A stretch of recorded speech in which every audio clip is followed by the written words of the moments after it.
Hey everybody, Adrienne here with Sheroes and Shenanigans. I'll have some shenanigans for you later, but today I wanted to discuss talking to you about letting go.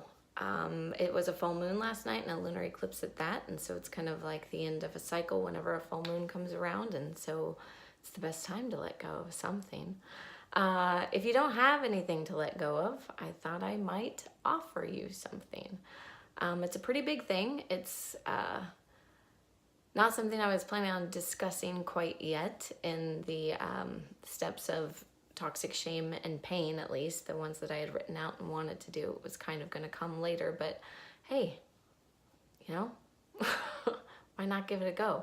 It's something to maybe kind of put in right now, and maybe it'll grow with you over time. So, and let's see, it's a little slightly bit controversial because I know that there are some really strong beliefs and morals and opinions and ethics behind the whole thing, but I want to suggest letting go of judgment.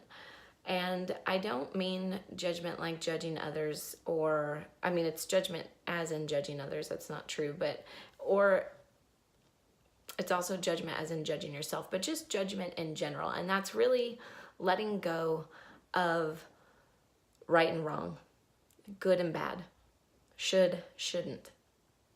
And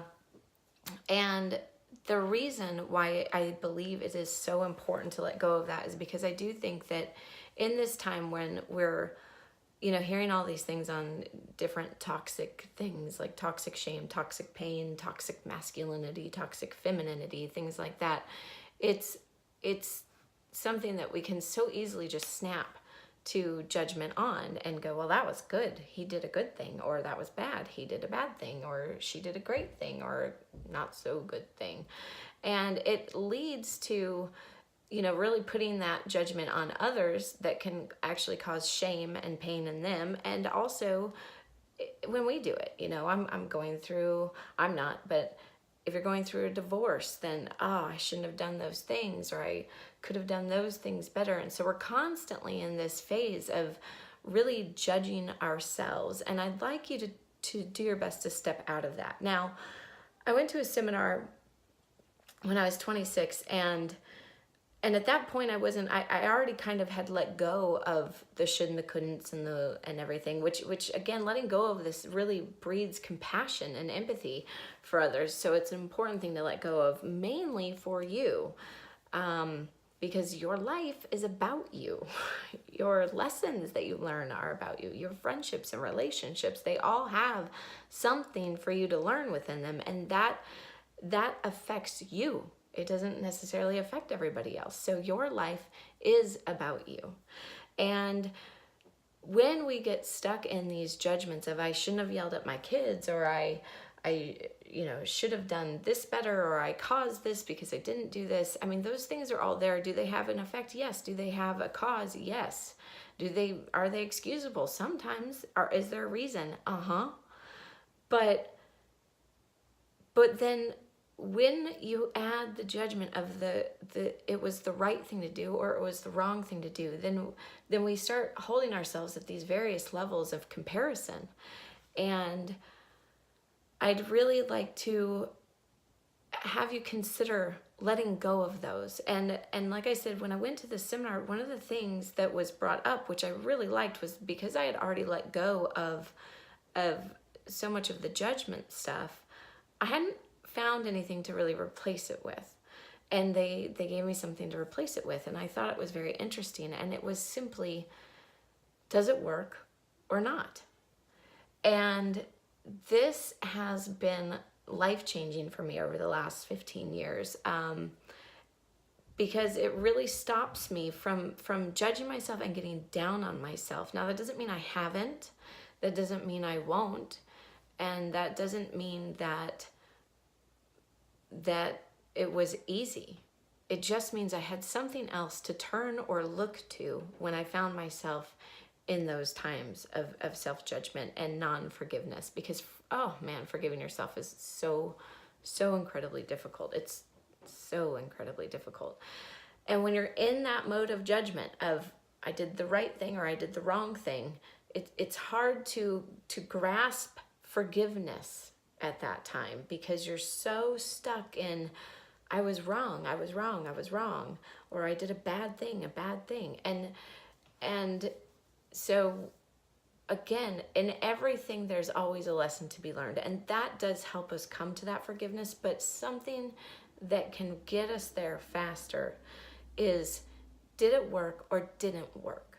Because then that takes us, and it separates our actions from ourselves or our being. And that doesn't mean that we didn't do those actions. It just means that we have a different way to look at it in order to really round ourselves out in forgiveness and really go, okay, so if that didn't work, now what? So really letting go of that and replacing it with, did it work or did it not work? For instance, I've raised my kids on this as best I could. They do know, the difference between the social right and wrong and morals, and they put that judgment on themselves. I don't even need to. It happens naturally. We naturally have judgment. And judgment, when I say that, I mean, we naturally make a decision. That's all that judgment is we've made now a decision on that. We see somebody, we judge them, we've made a decision that that's how they are. So let's take out the judgment of that, or that's how I am, or anything like that, and let's put in, did it work, did it not work? I'll give you some examples of why to take this out, because again, judgment is really a matter of culture and opinion, or religious culture, or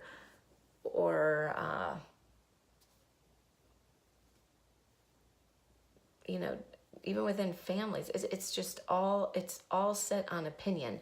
Here's a fun example. Now, I haven't been to France, so I'm not positive, and I don't know the culture of France. I've been to many other countries, but France has not been one. However, my husband did go not that long ago. He went probably 6 months ago or something. And one of the things that he came back with that he thought was rather funny was that in table manners, right? There's a rule for table manners here in America, and not everybody follows them, and not everybody even knows them. But there are some rules. One of them is to eat with your hands beneath the table, right? Don't put your elbows on the table. Don't take up space.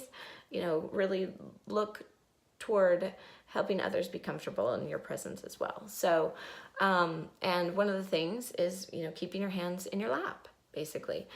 And when he was there, then I guess some of the people had said to him, is that something you guys do? Because that's not what we do. If I had a French accent, I'd try to add that, but I don't. So, or if I even could do one. Anyway, and they told him that their culture leaves their hands above the table. Why? For him, he was saying, well, we don't, because we don't, we try to give each other space and make each other comfortable. And they said, well, we leave our hands above the table to make sure we're not doing anything deceitful, like carrying a gun underneath it. So it's a difference of opinion. Now, if we didn't know those difference of cultures, or if we can't read other people's minds, I mean, I haven't met anybody that really can yet. I'm not sure. I can sometimes read people's feelings, but I cannot read their minds. So with that, everybody's carrying around those opinions and judgments. And had that discussion not happened for him in France, then, he was on a business trip. It could have been something that was judged, and that they, decided to, we're not going to work with this guy because he doesn't do it that way. Now, that's a good thing about talking about opinions and cultural differences and personal differences in those opinions. So as far as replacing that with working and not working, in France, that works. Maybe in their history or whatever, they've had quite a few people who have come with deceit under the table. So it's a way to bring your hands up. Show that you're not hiding anything. Show that you are who you are, that you mean what you say, and you're going to do what you do. As far as in my family, when I yell at my kids or attack my husband, it doesn't work. Am I angry? Yes. Am I frustrated? Yes. Am I overwhelmed? Yes. Does what I'm saying make sense? Yes, I'm sure if I sat down and actually we weren't emotional at the time and sat down and talked about it, it would make sense. It does make sense. We've had those kinds of discussions, but it doesn't work when I come at them like that. Now, have I sat there and, shamed myself for it? Yes. Oh my gosh. Yes, I have. However, when I start shaming myself, I don't leave a lot of room for self-forgiveness. But when I bring in, did that work for me? I can very easily go, no, that didn't work. Okay, good. Forgive yourself, move on, and choose what does work. So if we take all of the right and wrong and the good and the bad, and we put it into, does that work and does it not work? It helps make it easier to move on from it. People live differently. People could walk into a messy house. Mothers especially are always so scared about, oh, my house is messy, I'm going to be judged for it, someone's going to think something. Yeah, they might. If they're good friends, they'll help you clean it. But they might carry it with them, and that's not something that you can stop or that you're responsible for, because remember that we're dealing with your life being about you. So instead of putting that on of, oh, I had a messy house and somebody came over and I'm going to judge myself and shame myself and whatever, is that what if we looked at it on a whole? Does having a messy house work? In my experience, no. It doesn't work for me. Is my house messy? Almost all the time. My kids are always bringing stuff downstairs and upstairs. My husband likes to leave a slight trail. His bag goes on the table, his jacket goes on the chair. I mean, it's, there's a trail going upstairs of him sometimes. So, but in the end, does it work? If I just left it messy all the time, I don't know that I would bust out so many projects or really know how to organize my brain enough to figure out what I'm going to do next. So it doesn't work for me. Organization. Does it work to not be organized? No, it helps a whole lot when you are. Is it bad that you're not? No. There is no law on that. There's no right way or wrong way of going about that. What is organization to somebody else might not be organization to me. So it really is taking all of those things, all of those times that you find that you're judging, and it's so easy to do that on social media these days. There are so many things flying around out there that this person did it wrong, this person did it wrong, he shouldn't have done that, whatever. But what if we took that out and we just went, did that work for him? Did that work for her? Would that work for me? And we just put it into those settings. Then it becomes a lot easier to kind of choose life, right? Waking up late, does it work? Do you get things done? Does it work to wake up late? No. If you sleep in all day, you might not get much done at all. Does it work to sit around? No, unless you know you need to sit around. Then does it work? Yes. So I'm inviting you today to really, really let go of the judgment of yourself and others and using the words, that's right, that's wrong, that's good, that's bad, he should, she should, I shouldn't have. Try to remove those from your vocabulary. Are they important to have in there? Yes. Do I still use them? Yes. However, when I find myself using them, I take a moment and I reflect and go, wait a minute. Am I judging this right now? And if I am, if I put, does it work and does it not work in there? Does that help? Does that help with the situation? Does that help me choose something that might have a better effect? Another example is when my kids are yelling and berating each other. I've tried to really raise my kids on this, on what works and what doesn't work, because I find that it solves problems faster. So even when my two boys are yelling at each other, I pull them apart, and rather than being, it was wrong what you did, it was right what you did, and you win this argument, and making one feel righteous and the other one feel shamed, I try to actually pull them out of that and say, hey, did that work for you? I'm not even talking about him. Did yelling at your brother work for you? How do you feel about that? Do you like that feeling? Is that feeling going to work for you the rest of the day? So it pulls us away. Like I said, it separates our actions from our way of being or from who we're really wanting to be.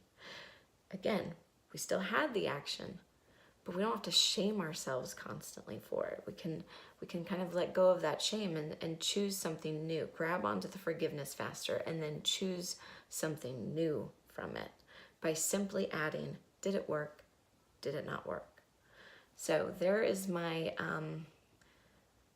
tip 2. I'll probably deliver a quicker version of this for those who don't have 15 minutes. So, but if you like it, please share it. If it does start working for you, please share it, because I think that this is something that we need to begin to add more toward our culture in general, not just in America, but around the world. Just kind of adding what works and what doesn't work versus who's right and who's wrong, who's important, who's not. So that's my suggestion. I hope you like it, and please share it. Thanks.